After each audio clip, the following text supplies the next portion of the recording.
ప్రభువైన యేసుక్రీస్తు నామములో మీ అందరికీ వందనాలు చెల్లిస్తూ శుభము తెలియజేస్తున్నాం. ఈరోజు పరిశుద్ధ బైబిల్ గ్రంథంలో మత్తయి సువార్త 5వ అధ్యాయము 8వ వచనంలో చక్కని మాట ఉంటుంది. హృదయ శుద్ధి గలవారు ధన్యులు, వారు దేవుని చూచెదరు. అంటే దేవుణ్ణి చూడాలంటే హృదయ శుద్ధి కావాలి. సహజంగా మనం ఏదైనా చూడాలంటే ఏం చేస్తూ ఉంటాం? కళ్ళతో చూస్తూ ఉంటాం. ఏ వస్తువు ఎక్కడుంది అనేది కళ్ళతో చూస్తూ ఉంటాం. అదే కళ్ళు మూసుకున్నాం అనుకోండి, మనకేమి కనిపించదు. లైట్ ఉన్నా ఏమున్నా ఒకటే ఉంది. అదే మనం అనుకోకూడదు, అందులు ఉన్నారనుకోండి, వారి చీకటి పగలు ఒకే రీతిగా ఉంటుంది.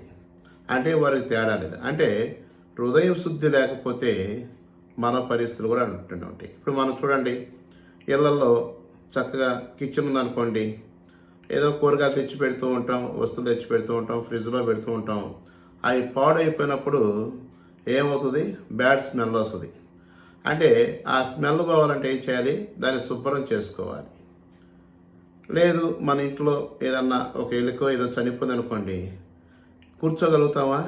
కూర్చోలేం. అంటే దురాసన వస్తుంది అనమాట. ఇక మనం ఏం చేస్తాం?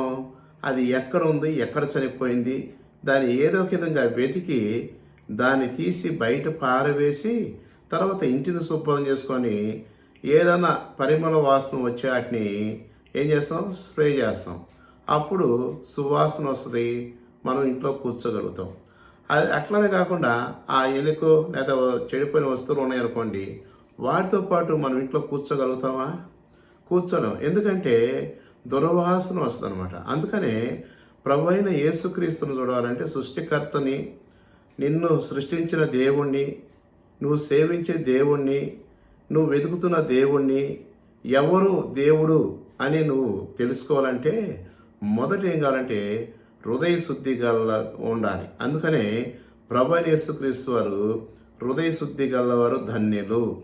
ఇప్పుడు చూడండి, అంటే హృదయ శుద్ధి అంటే కల్తీ లేనిది, అంటే రెండు భావాలు కలిగి ఉండకూడదు. ఇప్పుడు పాలు ఉన్నాయి అనుకోండి, అవి గేదె పాలు తెచ్చి పిండి అనుకో స్వచ్ఛంగా కనపడతాయి. అదే నీళ్ళు కనపడుకుంటే, అంటే నీళ్ళు పాలు కలిసి ఉండి అదేమవుతాయి? వేరు చేయలేం. అదేవిధంగా మనం తీసుకున్న ఆహారాన్ని, ధాన్యాలు కనుక చూడండి, దాన్ని మనం తీసుకోవాలంటే దాని నుంచి పొట్టు వేరు చేయాలి. అదే సగం దంచి సగం పొట్టు ఉందనుకోండి, తినగలుగుతామా? తినలేము.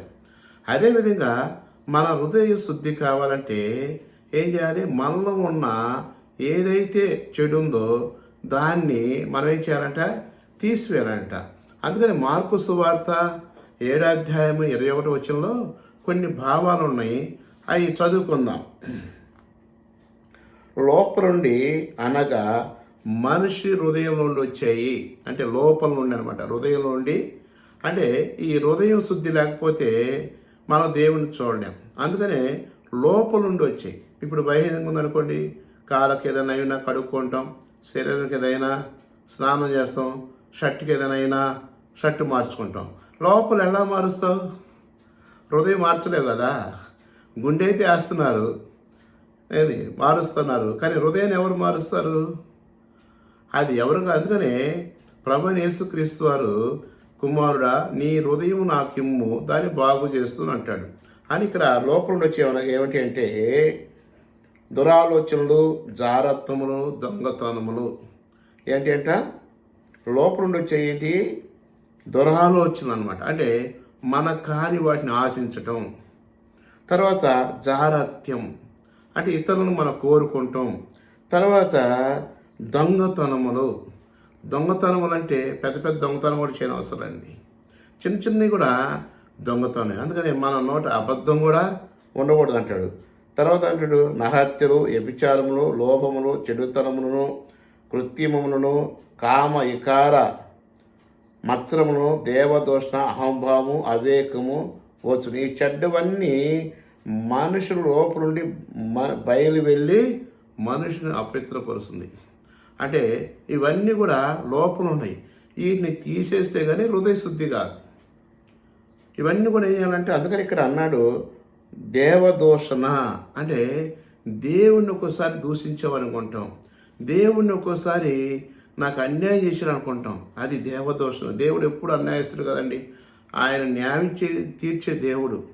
అయితే మనలో అన్యాయం ఉంచుకొని, మనలో పాపం ఉంచుకొని, మనలో అక్రమమైన వాటిని హృదయంలో ఉంచుకొని దేవుని ఎలా నిందిస్తావు?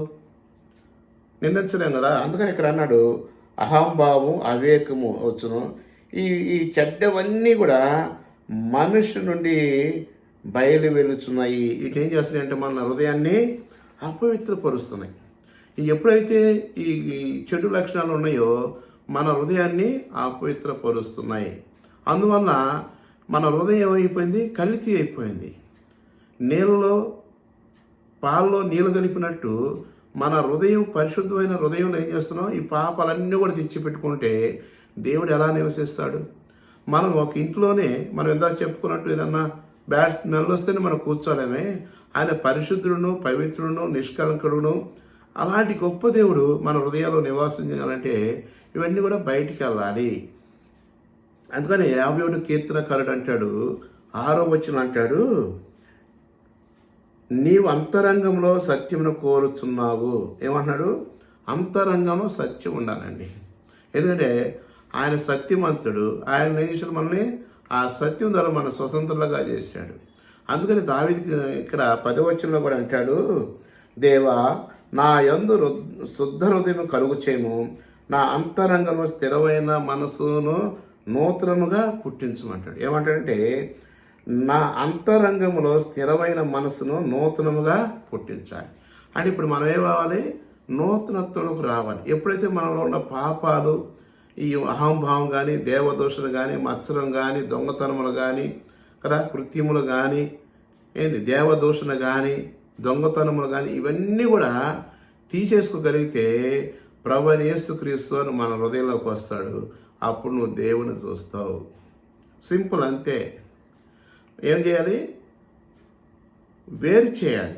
దేని వేరు చేయాలి? హృదయంలో ఏదైతే పాపం ఉందో దాన్ని బయటికి వేరు చేస్తే ప్రభువైన యేసుక్రీస్తు వారు నీ హృదయంలోకి వస్తాడు. కనుక ప్రియ సహోదర సహోదరి, పరిశుద్ధ దేవుడైన నిన్ను ఈరోజు స్పందిస్తున్నాడు, నేను ప్రేమిస్తున్నాడు, నన్ను ప్రేమిస్తున్నాడు, మనందరం కూడా ప్రేమిస్తున్నాడు. ఎందుకంటే ఆయన పోలిక చొప్పున మనం చేసుకున్నాడు. ఆయన పరిశుద్ధుడు కనుక మనం పరిశుద్ధులని దేవుడు ఇష్టపడతాడు. నువ్వు కూడా ఇష్టపడితే దేవుడిని హృదయంలో చేర్చుకో. చిన్న ప్రార్థన చేసుకుందాం. ప్రేమగల తండ్రి, నీ నామాన్ని బట్టి వందములు స్తోత్రాలు చెల్లిస్తున్నాం. హృదయ శుద్ధి గలవారు ధన్యులు, వారు దేవుని చూచిదని చెప్పావు. అవును ప్రభా, మాకు హృదయ శుద్ధి కలుగు చేసేవాడు నీవు తండ్రి. మా హృదయాన్ని అప్పచెప్తున్నాం. మా పాపాలు క్షమించమని యేసుక్రీస్తు నామములో స్తుతించి ప్రార్థించి అడిగిరుకుంటున్నాం తండ్రి. ఆమేన్. Praise lord. మీ అందరూ బాగున్నారు, నేను బాగున్నాను. అందరం ప్రార్థన చేసుకుందాం.